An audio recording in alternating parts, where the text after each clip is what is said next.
Okay, so IVECO 2.3 2019, this shape bumper, turbocharger, VGT style with the solenoid, air operated solenoid I should say, like that. Keep getting low boost pressure faults and tried all sorts of different pieces, had the EGR off, that were clean, DPF's clean, checked boost pressure, checked intake, tested everything, and sort of all points towards this turbocharger actuator for the vanes been stuck. We did have a slight bit of an inkling it was that, but we weren't really sure. Anyway, a bit further testing and yeah, it's that. So we're going to pull the turbo off and see if we can clean it up, see what it needs, see what we can do with it, and we'll go from there. So we'll try and get it all on video. It doesn't look too bad to do. Exhaust off, coolant's currently draining as we speak, and yeah, one oil feed off, oil drain off down the bottom, coolant pipes out of it. There's one down there and one up here. Get those out, boost pipe off, bit of wiring and a bracket out the way, and we're something like right. And then we can get it off, get it on the bench and see what she's doing, and we'll go from there. So back on the daily turbo, just opened her up, so we've got vanes are stuck, look. Some of them appear to be moving, but they're not all moving. Those bottom couple there are blocked up with carbon. You look, top ones are moving, look. Those ones are not moving. There's remnants of carbon stuck. Your lever there, which travels through, it's perfectly free, that's good. So we'll get it cleaned up and we'll get chucked back together and we'll see what the result is. It's taken me about an hour to get the turbo off, drain the coolant down, etc. So not all that bad really, you know, considering things. Helpfully, I have marked this with Tipex, so how she came to bits. I've just realised they have installed a location pin, so you can actually locate it wrong. Albeit it's not a bad idea to have it in your mind to use Tipex for marking things or centre popping, because the amount of times anyone who's done this will know, you take something to bits and you think, ah fuck, how does that go back together? And then it's usually a cup of tea and you start googling for photos. So yeah, I tend to over mark everything unnecessarily, and that's where we are. So I'll come back to you when these are all freed up and we'll see what's going on. They're all cleaned up, moving as it should. So it is doable, just takes a bit of time. And that seems to be the stuff, so use plenty of it. And then we'll see what you can just see in there, those moving. That whole cartridge pulls out, like that. Locator there, which locates that pin. That cut out there locates on that. And we're away. It's a bit fiddly, but there we go. Back together. And we're away. So we'll put it back together and we'll get it running. Ball fitted back in.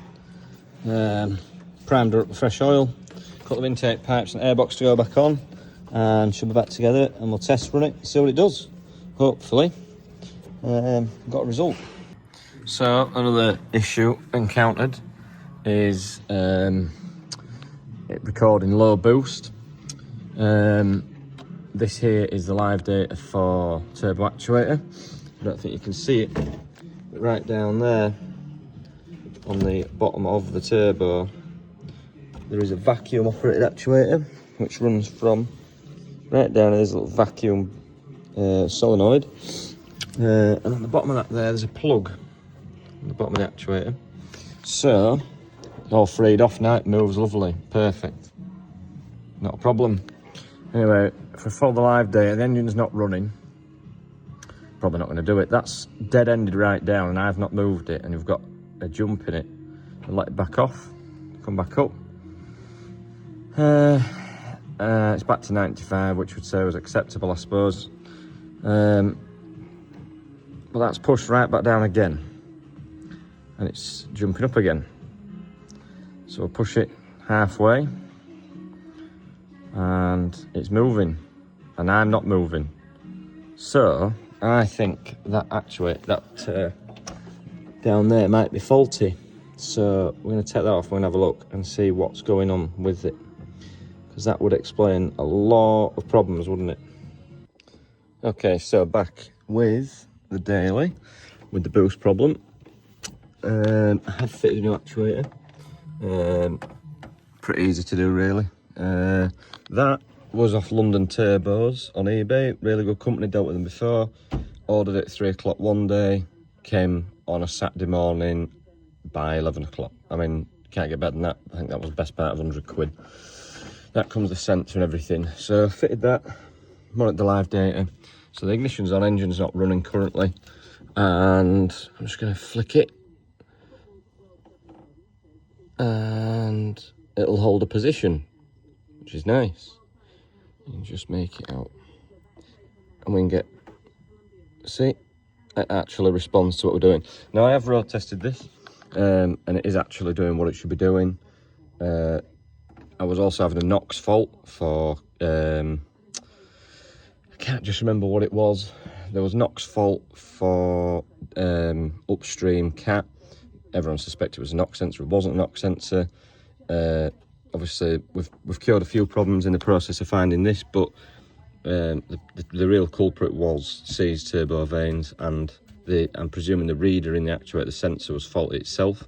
The actuator itself, the vacuum part, worked absolutely perfect, so that wasn't really a problem. So yeah, it's also back to regenerating correctly. The jar's working correctly, and everything's doing as it should do. No more fault codes, so hopefully, I mean, time's early, but we'll find out. If it faults again, I will come back, tell you all. But yeah, not all that bad.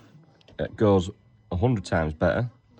You got the boost where you want it. It knocks straight off boost when you're sort of cruising, you don't need it.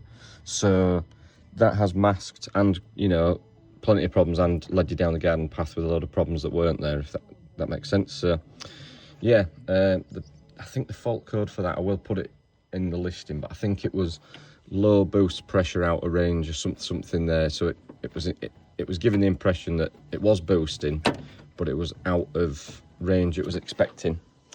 So yeah, anyway, that's that. On to the next.